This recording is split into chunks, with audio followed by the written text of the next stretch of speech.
Yung pangalan na Drake na social siya, ganun parang ganun. Talaga. Nasa 30s na ako eh. O bakit ka nahiya mo? Dapat hindi mo ikakahiya kasi at least umabot ka sa ganyang edad, di ba? Ako ang dami-dami ko pang years na pupunta, ang dami pang years na lalakbayin bago ako maging 30. Yeah, 8 years. 8 years pa ako maging, ikaw ilang taon ka na? 30 minus 8 years. 30 minus 8, 22 ka lang. Yeah, I'm 22 pero what do you think sa mukha ko? Yeah. Tumatanggap naman ako ng comment sa iba kung ano yung nakikita sa mukha ko. Like, ano yung tingin mo sa face ko, yung ano.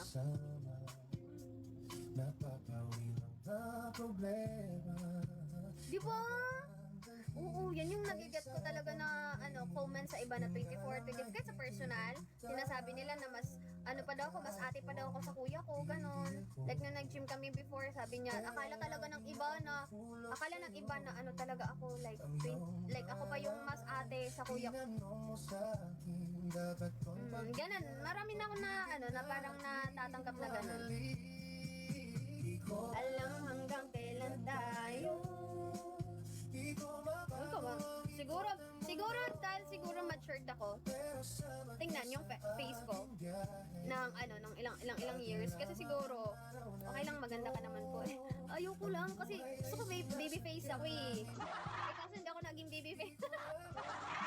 Yeah, medyo matured content. Kasi, actually, feeling ko talaga, ito yung naging dahilan bakit naging matured ako. Kasi, nung time ng grade 9 ako, nauuso na yung yung parang SP sa mukha, yung parang matatanggal talaga na yung yung pimples mo. Matatanggal talaga yun. Then, syempre, hindi pa ako 18 noon, gumamit ako. Bobo ako eh.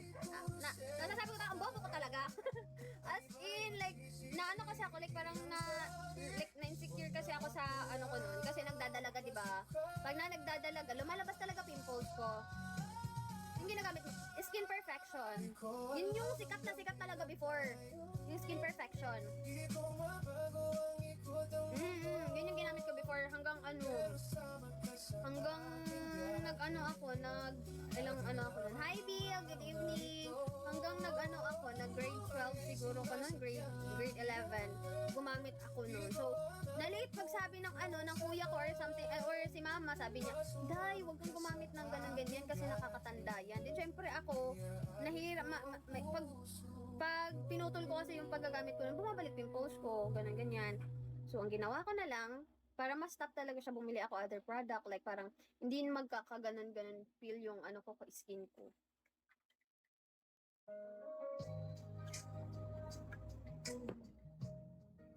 Kaya yun siguro yung isa. Feeling ko lang.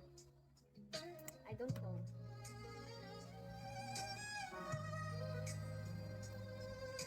Romeo, hello Romeo.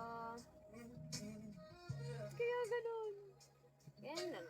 Kaya okay na lang sa akin. Tinatanggap ko na lang yung katotohanan para hindi ako masaktan.